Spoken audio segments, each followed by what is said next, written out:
pick up your feet and let's go.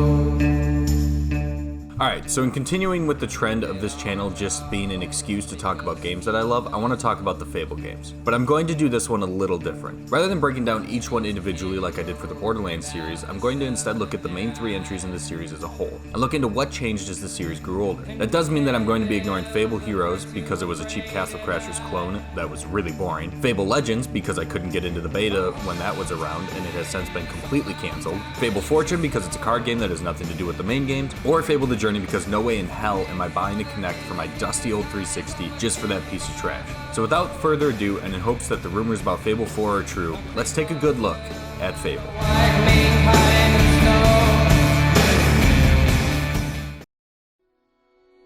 So before we start going, we first need to establish what exactly Fable is. And the best way to do that is to start with a look at the first game. Released in 2004 and developed by Lionhead Studios, Fable was a premier Microsoft exclusive for the original Xbox and PC. Spearheaded by the legendary developer of games such as Black and White, Populous, and Syndicate, Peter Molyneux, there was a lot of hype riding on Fable's shoulders. But just what exactly is at the core of Fable? The true core of every mainline Fable game is player choice. And while that sounds more like marketing buzzwords than anything else, in this case it is very accurate. The games focus on building a real feeling world with real consequences for a player's actions. Practically every quest has choices for the players to make that are either simplistically good or evil. While the binary options can sometimes feel limiting, the consequences of those options more than make up for it. Making more good or evil decisions not only affects the game world around you, sometimes in rather large ways, but it also has an influence over your character, changing their physicality, appearance, the way NPCs react to your presence, and in the first game, even allowing you to choose between different spells and abilities, which is a great segue into the combat choices. In each game, the player character has 3 different skill lines they can focus on. Their strength or melee combat, skill or ranged combat, and will or magic. No matter what, a player always has the ability to switch between all 3 easily, with melee always mapped to the X button, skill to Y, and magic to B, allowing players to quickly swap between the 3 in every combat situation. Carrying the tradition of player choice, each skill has various abilities to level up and choose from, and a player's focus on any of the 3 will also influence the character's appearance, whether it is by making them more muscular, taller, or covering their skin in intricate blue design. But the player choice also extends beyond just the quests and builds for your character. Most RPGs, even at the time, had plenty of variation in choice in quests and the builds for your character. Hell, that's what the genre is built on. But Fable put an emphasis on how the player interacts with the world as well. You can purchase homes and invest money into making them nicer, and while that is nothing new for the genre either, what is unique to Fable was that you can buy any home, as long as something happened to its previous owners. But it also let you monetize those homes by renting them out to other NPCs in the world, allowing you to set rent rates or sell items in stores that you purchase as another means of revenue aside from simply being a hero.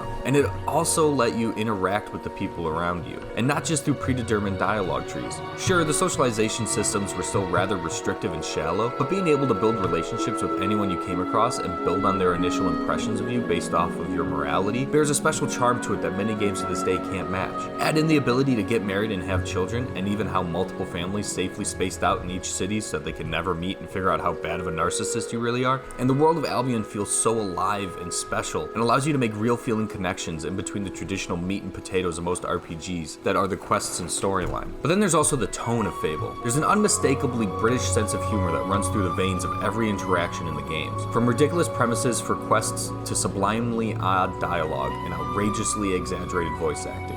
Unlike most RPGs that follow chosen ones on a quest to save the world with the utmost sincerity as they focus on building an interesting world and hateable villains, Fable has never taken itself all that seriously. There are stakes to the stories for sure, but they are highlighted by quirky characters and environments along the way. Most of the monsters and enemies that you fight are clumsy and awkward in their own skin. There's very rarely long expositional conversations about the history of Albion or your great purpose or the lore behind everything. Instead, most of the conversations are either weird or just about the moment. Characters either telling you what they personally want or need right then, or just enough information to get you to understand what is happening. It all makes the world feel so real and grounded in a way that many RPGs simply aren't interested in. The keystone feature of Fable is just how big of an influence the player can have on the game world and their character. There are layers upon layers of choices throughout the games, and each molds things in a unique way. For the sake of structure, each Fable game gives players influence over their character, the result of quests, and the game world. Players' influence over their character is built around 3 systems: morality, their skills, and the basic customization mechanics. All 3 of these systems are present in all 3 of the games, with a varying quality of results. The morality system is rather simplistic. Doing good deeds gives you a good character, and performing evil deeds makes makes you more of a villain. While simplistic, it does make the options for your character feel much more open. Rather than being railroaded into being the hero the world needs, you can choose to help the world to replace one evil with yourself. It's one of the key features of the series, and was deeply rooted even in the original game. In Fable 1, being good makes your character more attractive and healthy looking, with your character eventually even getting a halo above their head and butterflies that fly around you as villagers greet you happily as you pass. If you choose to become an evil character, you become pale and sickly as your hair falls out and horns sprout from your forehead, flies surrounding you and villagers running away from your character in terror. For a first attempt at the system, the implementation here is fine. While it's exciting to see your character morph and change physically based around how you play, playing an evil character is unnecessarily difficult. Killing bandits and other monsters are considered good actions because you are removing bad people from the world, which wouldn't be a problem if half the game didn't force you to kill them. It is impossible to play through a large portion of the main questline of Fable without garnering a large portion of good alignment points, resulting in the player having to massacre peasants and guards for a while to regain the evil points that they had lost by playing through the main questline. It's so bad, in fact, that when replaying the game for this video, my evil character lost his horns during a main questline, and I had to go on a 10-minute killing spree just to get them back. In Fable 2, this system was iterated on and mostly improved. The good and evil alignment were joined by new alignment spectrums: pure versus corrupt and attractive versus scary. While the good and evil alignments work largely the same as in the first game, with the butterflies and flies removed for reaching the respective ends of the spectrum, the other spectrums introduce new ways to customize your character and how the NPCs react to you. Pure versus corrupt is based largely on how you interact with the world. Giving plenty of gifts away makes you more pure and makes NPCs like you more before you even talk to them, while raising the rent on properties you own makes you more corrupt and causes it to be harder for people to like you. Fable 2 also put the character's morality more in the player's hand. Killing certain enemies no longer affect your alignment, unless you're killing civilians or guards illegally, and instead places most of the onus on choices the player makes throughout side quests and optional interactions with the game world. One of the largest controversies with Fable 3 was how it absolutely butchered this system. To do this, it introduced a new mechanic known as extreme morphing. While having all the same spectrums as Fable 2, the level of influence they have on your character is minimized. Being good simply gives you fair skin and keeps you attractive, while being evil simply makes you pale and edgy looking. The extreme morphing, which is a terrible name by the way, is a new mechanic that when the player does a flourish, a strong attack done by holding down the X or Y button, the character's true nature is revealed. Illusionary wings sprout from the character's back and colored lines cover the body, either blue or red depending on your alignment, and you get either your halo or horns as well. It's extremely disappointing. It relegates the iconic effects of the morality system to fleeting glimpses that you may never even see depending on the player's playstyle, as well as completely eliminating the physical change rewards that one would get for having a magic-focused playstyle. But perhaps the largest and most traditional ways that players can influence the Fable games is through decisions and quests. This is an extremely common element of Western RPGs, to the point that some even consider games to not be an RPG if there aren't multiple ways for quests to end. For the first Fable, the implementation of this feature was relatively standard, and with the game's prominent flaunting of its morality system, the inclusion is seemingly a no-brainer. But Fable actually has two different implementations of quest-based decisions that have an effect on the world. The first is the typical system of completing a quest and then choosing which ending you want. For example, after completing the arena about halfway through the main quest line, you have to fight your childhood friend and co-hero Whisper. After beating her in the fight, the player is presented with a dichotomous decision. You can either kill her for extra money from completing the arena, or you can allow her to live.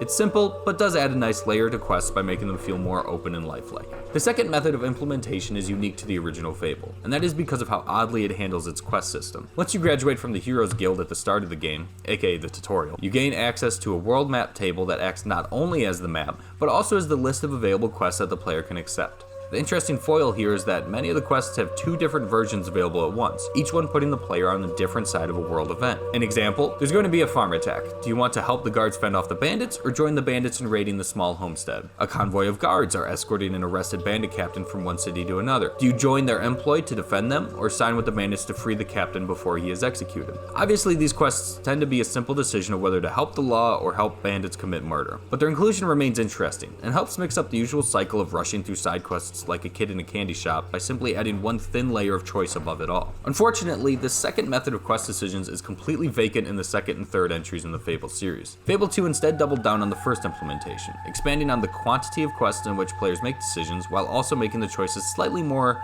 morally complex, despite still being blatantly black and white. Fable 3 also attempted to expand the choices available to players during quests, but didn't do much to iterate on the system. The main difference made rears its head when the player becomes the King of Albion in the final third of the game. Once made King or Queen of Albion, the player is repeatedly required to listen to pleas from the citizens and make royal decrees accordingly. Not only is this the most interesting aspect of being the monarch, but it also attempted to deepen this system slightly. Unfortunately, the game's efforts to deepen the choices the player has to make manifest as simply having a third option that is somewhere in the middle location. occasionally. When presented with the question of Albion's drinking laws, you can either remove the legal drinking limit to increase the citizens' opinion of you while draining the treasury you are trying to build to fend off a cosmic evil, or you can outlaw alcohol entirely, which does the exact opposite. The third decision here, as it always is to simply abstain from the decision and not change anything while having no effect on the citizens' opinion of you or the treasury. While it is nice and realistic to be able to simply maintain the status quo, it feels cheap that the only third option sometimes available for royal decisions is to just not do anything, leaving the system stranded in its reductive dichotomous system that oversimplifies complicated political decisions. The final method the player has to influence the world of Fable is through how their characters interact with the world. Like all the other systems we've looked at so far, the base level for this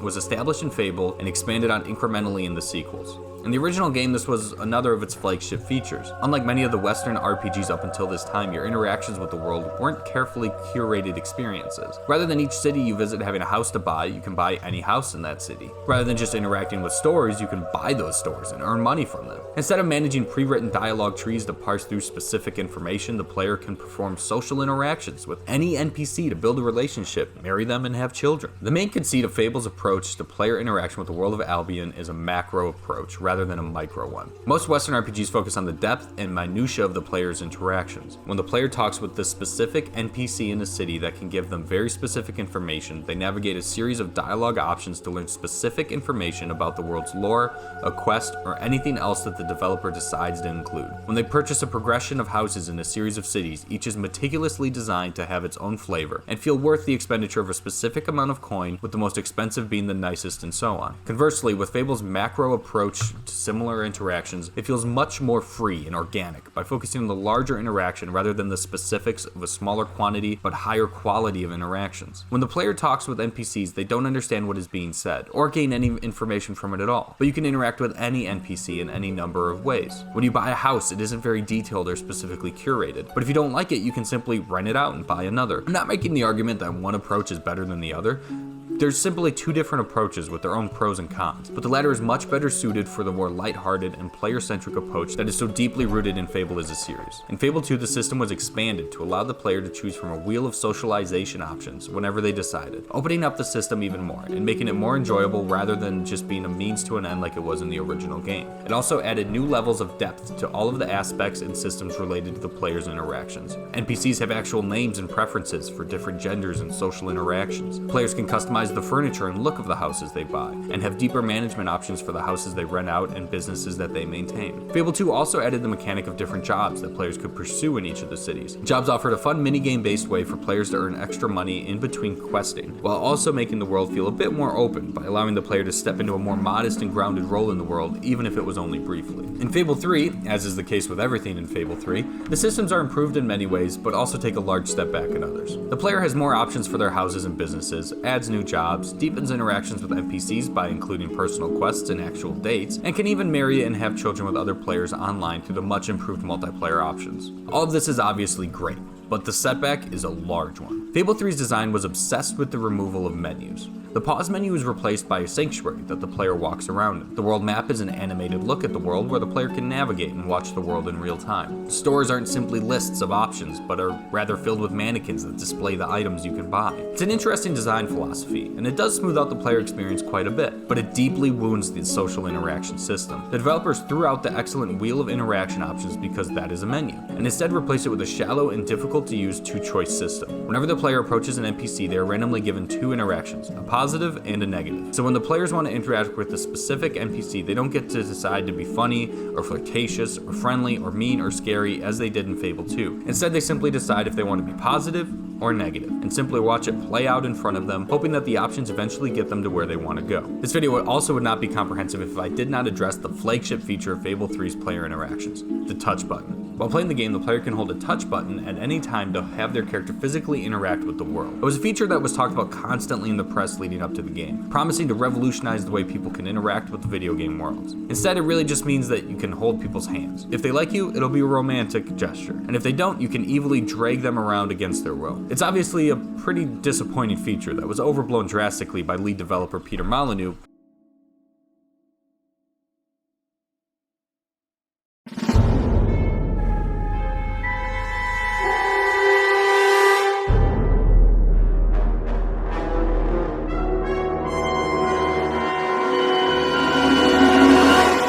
combat of Fable games remained rather static across the series. Throughout each game, the X button performs a melee attack with whichever weapon that player has equipped, the Y button performs a ranged attack, and the B button casts a spell. While elements are added on over time, like charged flourish attacks and targeting specific body parts with ranged weapons, the combat remains rather unchanged throughout. The combat is hectic, simple, and not very deep. The player is offered a selection of melee and ranged weapons in each game to choose from that slightly change how the combat plays out, with this being gutted in Fable 3 to only provide 2 options for each weapon type, but it is where the most change takes place. One of the greatest features of Albion is how the games actually move through the time of the world, with technology advancing and influencing the combat throughout. Fable provides a traditional fantasy world with armor that grants defensive stats, while the player can choose from swords, katanas, ice picks, hammers, crossbows, bows, and the traditional medieval fare. There are different tiers of the weapons based on what metals they are made with, as well as a few legendary weapons to hunt down at the end of the game. It's all pretty standard. Fable 2 brought Albion into a transitory period shortly after the discovery of gunpowder. There are still the standard medieval weapons, with some, such as the pick, removed from the selection, while adding new ranged options of a handful of different types of rifles and pistols, while keeping the tiers of quality and removing clothing options that have different statistics for defense. This assortment of options is the best in the series. While the options aren't drastically different from one another, they offer a great variety of subtly different approaches and create a world that feels different from most Western RPGs, while the removal of defensive stats allows you to have your character look exactly how you want them to without having to worry about how much damage you're going to take from a sword hit. Fable 3, as it does, fucked this up. In an effort to make the player feel more like an all-powerful hero, the player can only use legendary weapons. At the start of the game, the player is presented with 2 options for their melee and ranged weapons. For melee, they can choose a fast sword or heavy 2-handed hammer. For ranged weapons, since the game transports Albion to the Industrial Revolution, they can choose from either a rifle or a pistol. To start, each of the weapons are very simple and basic looking, but when the player levels up the associated skills, they physically change and morph based off certain triggers that the player has accomplished while playing. This is a very cool idea, leading to the player having a unique weapon based off of their character that they can connect with, but goddamn is the execution just awful. Not only is the inclusion of only 2 options for each weapon type abysmally simple and disappointing, but the triggers for the weapons are needlessly restrictive and tough to navigate. There is no way in-game to see what they are, but it is extremely easy to slip into the same challenges on multiple playthroughs because of how the game is structurally designed. If you play and don't end up with the bone handle on your weapons because the introduction of the game is nothing but fighting hollow men, you have no idea how lucky you are. This system is also cheapened by the inclusion of the other weapons to buy throughout the game. Half collectible and half holding on to the archaic game design that the game is trying to shake itself free of, there are still legendary weapons for the player to collect, but they are just sort of sold in stores. It's really weird walking into an everyday store in southern Bowerstone and just finding a shelf of legendary grade weapons that all look like yours because they are all just random assortments of the pieces that can make up your personal weapon, which also makes your personal weapon feel just like any other weapon in the world, and it just ruins the entire system that the developers were going for. The combat system that changed the most across the games, however, is the magic. It's just unfortunate that it steadily got worse and worse. In the first Fable, the player has a breadth of options to choose from that serve a full range of utilities and gameplay approaches. There are healing spells, summoning spells, defensive spells, rush spells, a time freeze, all mixed in with the traditional offensive spells like fireballs, lightning, and blades. It's open enough to fit into any playstyle, and helps deeply integrate magic into the combat system so that no matter what way you want to approach combat, you'll be missing out if you aren't using magic in some way. If you use a bow, there's a multi-shot arrow spell. If you're using swords, there's a rush spell so you can close gaps in combat more easily. Fable 2, the system was simplified to a selection of 8 spells cut down from the 16 in Fable. The spells were changed to be more of their own pillar of offensive combat rather than also integrating seamlessly with might and skill. The spells are primarily offensive, just approaching it in slightly different ways. The will skill tree was slightly deepened, however, through how much more important the spell levels are, and allowing the player to access all of them in an interesting way. Fable used a more traditional method of assigning spells to certain buttons to access them, while leveling them up simply increased the damage. But Fable 2 assigns the player slots, each one for one of the 5 spell levels. This allows the player to assign the different levels of their spells to each slot, and when they want to cast a spell, they simply hold the B button and charge their spell, which changes to whatever spell is slotted as it gains levels. If you have a fireball at level 1 and lightning at level 2, when you start charging your spell and if you cast it before it gets to level 2, it'll be the fireball. When it gets to level 2, it changes to the lightning. It's an interesting approach that allows some cool choices, but it is also clumsy and leads to a lot of magic-focused gameplay to be simply holding the B button and hoping you don't get hit too much as the enemies wait for you to unleash hell on them. The added depth to the effect that spell levels have on the spells is also rather interesting though. While only in a couple instances, there are some spells where raising the level also increases the utility. For example, the Time Freeze originally just slows down time and allows you to get a lot of hits on enemies easily. But once you level it up, eventually you can use it to mimic the rush that was in Fable 1, allowing you to dash forward very quickly on the battlefield. Fable 3, again, made things even worse, opting to only have 6 spells in the entire game, each one being extremely offensively focused, by regulating slow time and summon consumable potions instead. It is also interesting in Fable 3 how the hero no longer has access to use magic, but instead requires spell gauntlets that allow them to cast each spell. This proves extremely restrictive because at the start of the game you can only equip one gauntlet, which means you can only use one spell at a time, even though eventually you can unlock the ability to equip a second gauntlet, but that simply mixes the 2 spells together rather than allowing you to cast 2 different spells. And while the spell mixing is an interesting concept, the end result isn't very transformative. It is simply combining elemental effects rather than gaining a new spell. Instead of just shooting a fireball, it also has electricity in it now. Or rather than sending out spectral swords, they are also on fire. This is even worse by how restrictive it still is by regulating the player to only one spell at a time, reducing the influence of magic drastically and leaving magic as nothing more than a worse ranged weapon option. So I've touched on the world of Fable, Albion, here and there already. But it's time to take a closer look at it because it is so integral to the DNA of this series. So Albion is actually an alternative name for the island of Great Britain. And since the developer of Fable, Lionhead Studios, was based in the UK, it's a pretty easy connection to see. But the fictional world of Albion is as important to Fable as almost anything else. Not only is visiting the same cities at different time periods throughout the game a unique experience that is magical in its own right, but in each installment of the series, Albion offers something to the player that is different from anything else in games, while keeping the familiar identity of Fable alive. Albion in the first Fable, in the grand scheme of things, is extremely rudimentary. There are only 3 cities: Bowerstone, Oakvale, and the very barren and small Knothole Glade. The majority of the enemies the player comes across are bandits, with the first passes at the iconic Hobbs, Banshees, and Trolls interspersed throughout. The world is presented as a rather generic medieval fairy tale world, with Bowerstone being a traditional medieval city, Oakvale being the common coastline village, and Knothole Glade the common tribalistic settlement. The vistas you travel across are the standard fare, and most of the locations are split into a series of smaller locations, causing the world to end up looking much bigger on the in-game map than it really is. In Fable 2, the world of Albion has aged 500 years and gained a lot of personality in that time. Oakvale has turned into Oakfield, Bowerstone has grown into a sprawling medieval metropolis, Bloodstone has been added as a seedy mountainside city overrun with criminals and prostitutes, Knothole Glade returns in a DLC expansion, but with an injection of unique gameplay mechanics and character, while the second expansion added a whole new miniature world inside a snow globe. Granted in part by the upgrade in processing power from the generational jump to the Xbox 360, every location in Fable 2 is much larger and filled with more detail to flesh out the locations significantly better than Fable. Each section of the map has complicated organic layouts with standout features and landmarks that really give them an identity all their own. From the cluttered streets of Bowerstone, whether it be the lower class Old Town or high class Fairfax Gardens, to the weaving shadow-drowned alleyways of Bloodstone, every city has a really unique feel to it that is a joy to figure out as you explore. Even the enemies that make up the player's encounters throughout Fable 2 are more thoroughly fleshed out. While the behavior of Banshees remains largely unchanged, the increased fidelity in their models and animations give them an entire new breadth of character. Hobbs have more variation in their types and feel like real inhabitants of the various cave systems running through Albion, rather than a goblin knockoff through the great environmental design where their encounters take place. Even the bandits have been granted character through some great tongue-in-cheek writing and exaggerated performances, making combat just that much more interesting to engage with. Fable 3 then brought Albion even further into the future and into a steampunk industrial revolution. Bowerstone has become a city filled to the brim with churning factories and choked in smog. Brightwall has erected as a beacon of higher education in the land, and the Northern Dweller Camp takes the place of the starting Gypsy Camp in Fable 2. But the largest addition here is obviously the entirely new southern continent of Aurora, a desert continent settled by an ancient civilization that keeps a cosmic evil at bay. Aurora was Fable 3's attempt to balloon the world to something larger and more fleshed out, with a mixed bag of results. The jump to the steampunk future is really great,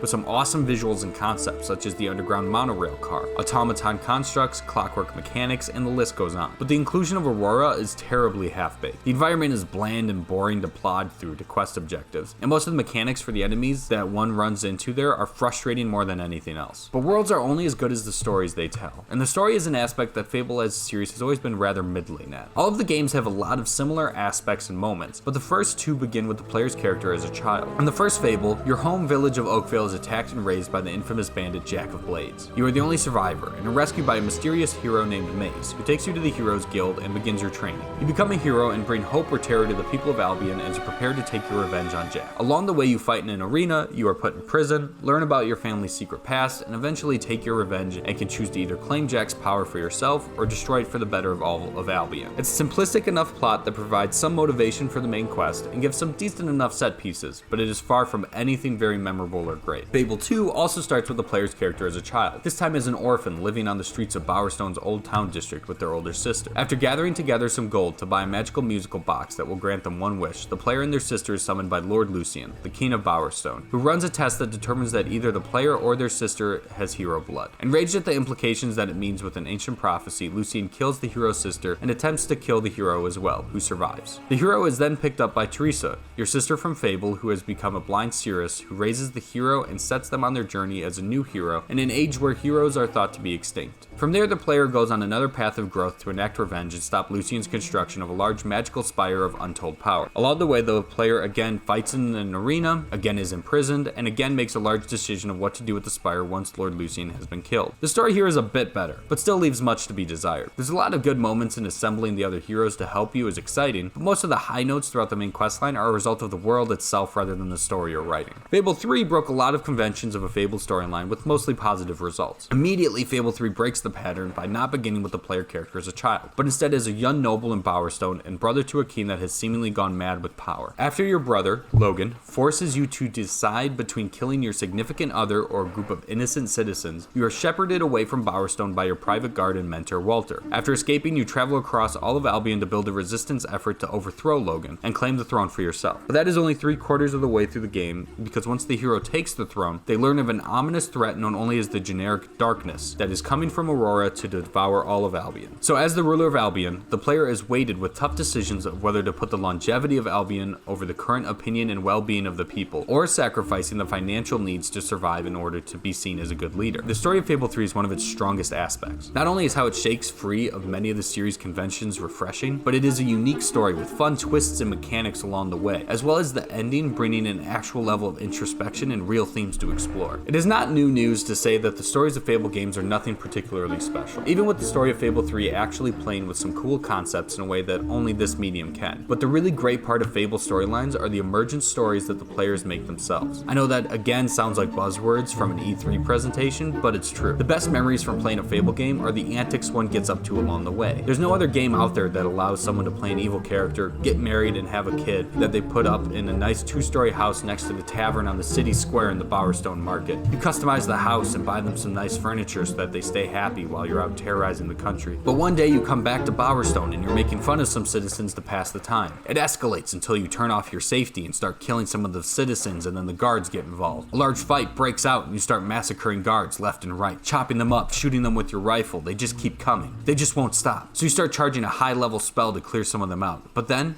right before you release B and cast your fireball, you hear the familiar voice of your wife. The one good thing your character has done. And then they're gone, blasted away in a wave of flames, nothing but ash remaining. The message pops up telling you that your children are being taken away and that you'll never see them again. That's the power of Fable's world. It's the power to truly let the player create their own moments and stories that are unique to them. It's a liberation that can only be found in RPGs. It's what draws people to the genre. The ability to really flesh out your own character in this carefully constructed world and see how it reacts to you and your actions. Being able to tell your friends these crazy stories that you got up to, bad decisions you made, and the fun mistakes that just changed the game and made it really unique to yourself. Even now, a decade after the release of Fable 3, nothing has recaptured the magic that the series managed to maintain over 3 solid releases. Every fan has a different favorite for their own reasons, but each one has a quality to it that is hard to deny. Even the less than stellar Fable 3 boasts the best co-op of the series, a good story, and some interesting mechanics that aren't found anywhere else. With the long-awaited Fable 4 rumored to be in development, I sincerely hope that it is a true sequel to this iconic franchise. The world has long waited for another Fable, and we are more than due another one. No other game series has given me such a breath of quality memories and unique stories to share with other fans. Maybe it is because I played so much Fable 2 in middle school that when I blinked during school, I could literally see the HUD in the black of my eyelids. But that just means that in the current state of the games industry, drowning in battle passes and microtransactions and worlds full of lore but void of story, Fable 4 could just be the hero we need after the age of heroes has long since ended.